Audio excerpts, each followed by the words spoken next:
스포츠 소식 알아보는 시간입니다. 양시창 기자와 함께합니다. 안녕하세요. 네, 안녕하십니까.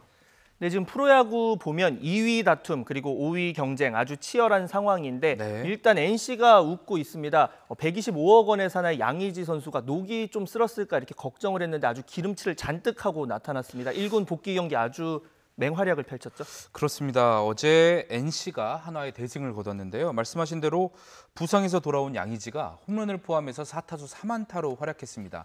지난달 9일 롯데전 이후 35일 만에 출전인데 전혀 녹슬지 않은 기량을 보여줬습니다. 5위 싸움 전쟁을 벌이는 NC는 말 그대로 천군만마를 얻은 모습인데요. 이번 시즌 양의지를 영입하면서 이른바 양의지 효과로 NC는 초반 선두 다툼까지 벌였거든요. 하지만 양의지 부상 이후에 5할 승률이 붕괴하기도 했고요. 또 한때 5위 자리를 KT에 내주기도 했습니다. 하지만 양의지가 돌아오면서 전력이 안정을 찾았고 팀 전체의 분위기도 많이 올라온 모습입니다. 어제 KT가 롯데에 덜미를 잡히면서 두 팀의 간격은 3게임 반까지 벌어졌습니다. 어제 경기 마친 뒤에 양의지 선수의 인터뷰 들어보시죠. 쉬다가 좀 오랜만에 경기에서 좀 긴장 좀 했는데 좀 다행히도 큰 무리 없이 부상 없이 좀 경기 마쳐서 좀 이길 수 있어서 또 기분 좋았던 것 같아요. 자, 하지만 이번 주 일정을 보면 또 NC가 만만치가 않은데 거기다 KT도 반등을 노리고 있다고요? 그렇습니다. NC가 어제 첫 단추를 참 잘 꼈지만 이번 주 일정이 만만치가 않습니다. 오늘 하나와의 대결을 마치면 리그 최상위권인 키움 SK와 4연전이 예정돼 있습니다. 키움이나 SK에게는 올 시즌 상대 전적도 5승 7패, 4승 8패로 열세거든요. 양의지 효과가 이번 주말까지 계속될지 관심이고요. 반면 KT는 어제 롯데 통안에 역전패를 당했는데요. NC와의 간격이 3.5게임 차까지 벌어진 것은 지난달 12일 이후 한 달여 만입니다. 이번 주에 하위권 팀들과의 연전이 있어서 잘하면 5위 자리를 되찾겠다 이런 전망도 있었는데 어제 경기 결과는 다소 아쉬웠습니다. 하지만 오늘 롯데에 소력해서 분위기를 되살린다면 상황은 어떻게 바뀔지 또 모르죠. 다음 상대는 올 시즌 7승 4패로 강한 삼성이고요. 연이어 역시 8승 4패로 강했던 기아를 만납니다. 그런 면에서 오늘 경기에서 승리해서 분위기를 바꿔야 다소 불리해진 5강 가능성을 다시 높일 수 있습니다. 네, 시즌 한 4분의 1 정도가 남았는데 양 기자는 어느 팀이 5강에 들 것으로 예상을 하십니까? 네, 어려운 질문이지만 여러 상황을 고려했을 때 NC가 상당히 유리한 위치에 있는 것은 사실입니다. NC가 현재 36경기를 남겨두고 있고 KT는 33경기가 남았거든요. 현재 3게임 반 차이는 결코 작은 숫자가 아닙니다.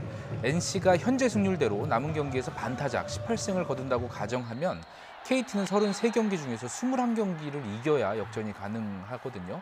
6할을 훌쩍 뛰어넘는 승률이 필요하다는 계산이 나오고요. 또 하나 이유는 승차를 바로 상쇄할 수 있는 두 팀의 맞대결입니다. 두 팀의 맞대결이 5번이나 남았는데요. 언뜻 추격하는 KT에게 좀 더 기회가 있는 것 아닌가 이런 시각도 있겠지만 올 시즌 두 팀의 상대 전적은 NC가 7승 4패로 앞서 있습니다. 맞대결이 많이 남았다는 건 그만큼 NC에 더 유리하다고 볼 수 있는 부분이죠. 또 우천 경기 취소 배정을 제외한다면 두 팀은 공교롭게도 시즌 마지막 2연전에서 다시 만나게 돼 있습니다. 그때 두 팀의 간격이 2경기 차 이하라면 시즌 끝까지 가봐야 플레이오프 막차 탑승팀을 알 수 있게 됩니다.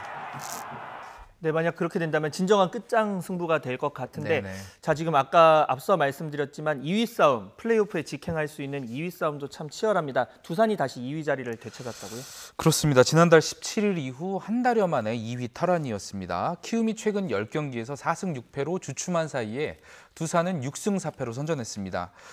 하지만 두 팀의 승차는 없고요. 따라서 경기를 치를 때마다 순위가 엎치락뒤치락할 가능성이 있습니다.